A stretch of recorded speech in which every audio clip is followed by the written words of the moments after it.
Yes. आने वाला जो दिन है, क्योंकि 2025 बीत रहा है, हम बढ़े हुए जो दाम है उसके हिसाब से हमने खरीदारी की जी, है, जी। थोड़ी ही की हो यस। लेकिन की है। अब क्योंकि खरवास लग चुका है, लेकिन जनवरी में खरवास के बाद फिर से सहालग यस, शुरू होगा यस। और सब यही सोच रहे होंगे कि क्या खरवास में थोड़ा सा प्राइस कम होगा या नहीं।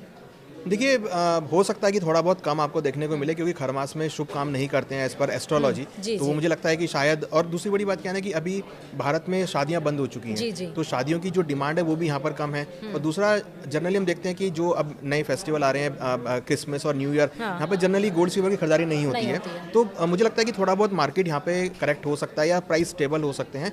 मगर मैं ये कहता हूँ कि गोल्ड सिल्वर को आप एक प्रोसेस बना के चलिए।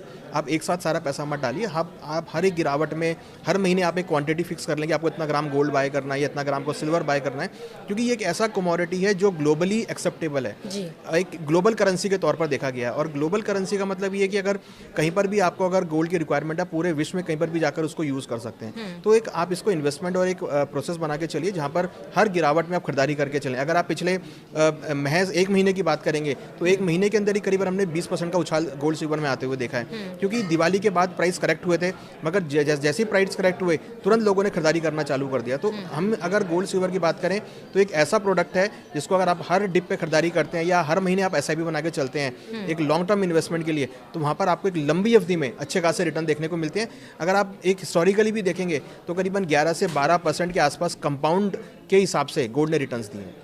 ठीक है। तो आने वाला जो दिन है वो गोल्ड और सिल्वर के लिए क्या रहने वाला है। देखिए, हमें लगता है कि आने वाले टाइम में गोल्ड सिल्वर में आपको ट्रेंड पॉजिटिव देखने को मिलेगा, क्योंकि जिस तरीके से जियोपॉलिटिकल कंसर्न्स हैं या जो फैक्टर अभी भी चल रहे हैं वो काफ़ी हद तक अभी भी गोल्ड की सिल्वर के लिए पॉजिटिव हैं। देखिए, यहाँ पर सब चीज़ें कि अगर हम माने कि सब कुछ ठीक हो जाएगा तो इन्वेस्टमेंट डिमांड बढ़ेगी, अगर सब कुछ खराब होगा तो सेवेबल डिमांड बढ़ेगी, तो दोनों में से कुछ ना कुछ रहने वाला है। तो ऐसे में हम देखेंगे कि कहीं ना कहीं ETF की डिमांड बढ़ेगी, सेंट्रल बैंक्स खरीदारी कर रहे हैं, इकोनॉमीज अपने पास फॉरेक्स रिजर्व में इसको ऐड कर रही हैं। तो कहीं ना कहीं हर एक छोटे से छोटा आदमी या बड़े से बड़ी इकोनॉमी सभी गोल्ड सिल्वर को अपने पोर्टफोलियो में ऐड कर रहे हैं, क्योंकि उनको पता है कि एक ऐसा प्रोडक्ट है अगर कोई भी मुसीबत आएगी तो यही प्रोडक्ट काम करेगा। इवन अगर हम इकोनॉमिक पर्सपेक्टिव से बात करें तो इकोनॉमिक्स को अगर लोन भी लेना होगा IMF से तो वहाँ पर गोल्ड की होल्डिंग देखी जाती है। तो सेंट्रल बैंक्स और जो इकोनॉमीज हैं वो यहाँ पर गोल्ड को भी ऐड कर रही है। तो एक रिटेल कस्टमर भी यही सोच रहा है, रिटेल इन्वेस्टर भी ये सोच रहा है कि भाई क्यों ना गोल्ड को अपने पोर्टफोलियो में डाइवर्सिफाई के तौर पर वो यूज़ करें।